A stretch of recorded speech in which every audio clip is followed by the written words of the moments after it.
Më dërguan me mira mesazhe për një askush që kishte broçkullitur gjërat nga më të neveritshmet për parashevisimakun. Dhe me thënë, ki je në punën tënde, je angazhuar, dhe shikon edhe dëgjon shmëndurira, shpifje, llafe, që nuk janë të vërteta, pa tjetër, sepse më kanë shkruar shumë njerëz, shumë djegës, edhe më vjen shumë keq që më duhet të flas për këtë gjë, ndërkohë që mund të flisnim për gjëra të tjera, për se si mund të rikthehet parashevia, të ketë një jetë më të mirë, si të rregullohet jeta e saj, etj, ndërkohë që duhet të merremi me këto llafazanët e Shqipërisë. Më vjen shumë keq që duhet të flas për këtë, po duhet të reagoj për arsyeën e vetme sepse kam marrë shumë mesazhe me mira, të cilët janë të indinjuar. Tani për një person që do parashevisimakun si nënën e vet, është shumë e vështirë që ta përmbaj veten dhe të mos i rikthehet askushit në fjalë ose askushve apo personave që janë askushër dhe që përpiqen t'i veshin vetes një profesion. Më vjen shumë keq, por nuk do t'u jap të kënaqësi, nuk do të reagoj duke i ofenduar dhe duke i përmendur me emra dhe nuk dua t'u bëj as reklam. E kam menduar gjatë dhe kam vendosur që çështjen e rastit në fjalë të një shpiftësie bisede, një marrëzie, një mashtrimi, një përbaltje kundër parashevisimakut, ikonës së muzikës shqiptare dhe legjendës së shqiptarëve, më vjen keq, por nuk do t'u jap të kënaqësi. Nuk do t'u jap të kënaqësi, po do t'ju tregoj më vonë se çfarë do bëj. Si e thash edhe më parë, nuk do të merrem publikisht me këta abuzuese dhe me këta askushër, por do ta çoj çështjen në gjykat. Më kanë informuar avokatët e mi që në Shqipëri rastet e shpifjeve dhe përbaltjeve ndiqen në gjykat. Më duket se ka dhe një ligj të ri që është edhe më i rrept kundër përbaltjeve dhe shpifjeve, dhe në rastin e parashevisimakut kjo është edhe më e rëndë, sepse ajo është edhe në një gjendje të caktuar emocionale, të cilat unë do t'i faktoj në gjykat në Shqipëri. Për fat të mirë të këtij rasti unë do të jem në Tiranë pas javës së modës në Paris ku ndodhem dhe besoj se do të ndjek këtë çështje deri në fund. Pra, të gjithë dashamirësit dhe fansat e parashevisimakut i siguroj që unë do ta çoj çështjen në gjykat. Aty ku e meriton të shkojë ky person. Por le të diskutojmë pak fenomenin e ri në botën e spektaklit edhe të artit shqiptar, ku njerëzit përpiqen të tërheqin vëmendje dhe për këtë vëmendje janë në gjendje të bëjnë çdo gjë.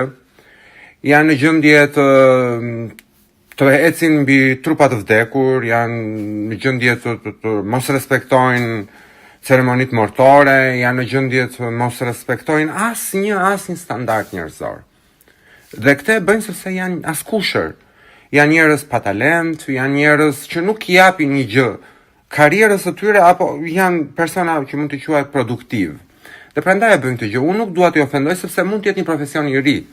Pra, mund të jetë një profesion i ri i të qenurit askushi.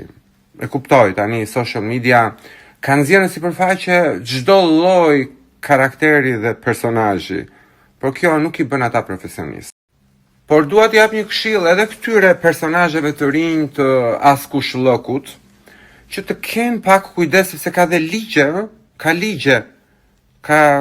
rregulla shoqëria, ti nuk mund të dalësh edhe të gënjesh publikisht dhe për klikime të shpifësh, sepse në rastin e parashevisimakut i kërkoi këtij askushi është në qëndje t'i vërtetoj këto.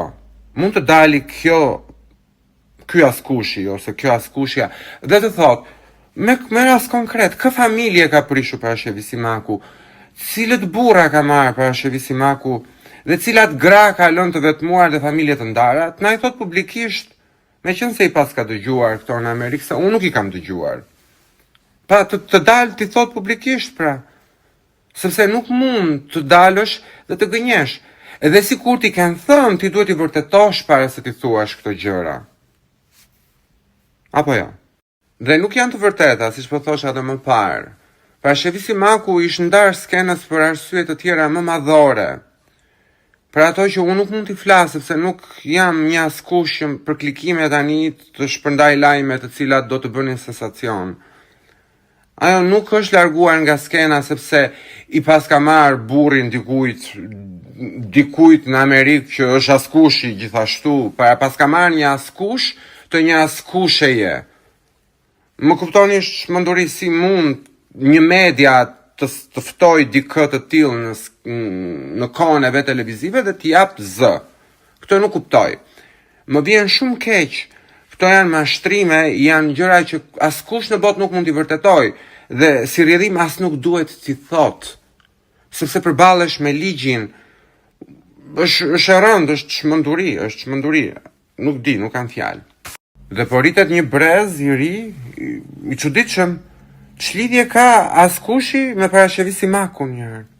Se janë dy breza krejt të ndryshme, të larta, se për talent nuk po flasim se ka fare krahasim këtu, më thënë, dhe nuk dua t'jem as cinik, se më vjen dhe keq, më vjen keq për këta askush, më vjen vërtet shumë keq që, se nuk e di, në Zot ka besim ky askush se është gjyna, është nuk e di, është mëkat.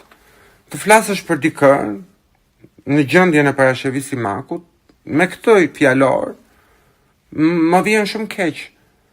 Jam shumë i prekur, sepse ka 1001 halle Parashevisi Maku. Të dëgjoj dhe këtë. Nuk e di domethënë. Nuk di. Për ndjekësit, është totalisht një mashtrim. Unë jam i bindur, i kam parë reagimet. Të lutem mos e shani këtë askushen. Lëreni në botën e saj, se gjuna, domethënë, unë mendoj që duhet kemi besim të Zotit dhe ti falim këta. Kur vjen puna te kana. E di që jeni, nuk kam fjalë, e di që jeni shumë të mërzitur se inboxi po më qahet nga mesazhet. Mos e vrisni mendjen, ju premtoj që do ta ndjek unë në gjykat, në mënyrën më civile, në mënyrën më njerëzore, dhe të respektohet ligji shqiptar për shpifjet dhe për denigrimin e figurës së dikujt, aq më tepër në situatën në të cilën ndodhet Parashevisi Maku, e cila nuk mund të mbrojë veten. Pra, në këtë rast t'i japim një mësim kësaj vajze të re që të mësohet të flasë herë tjetër me kujdes.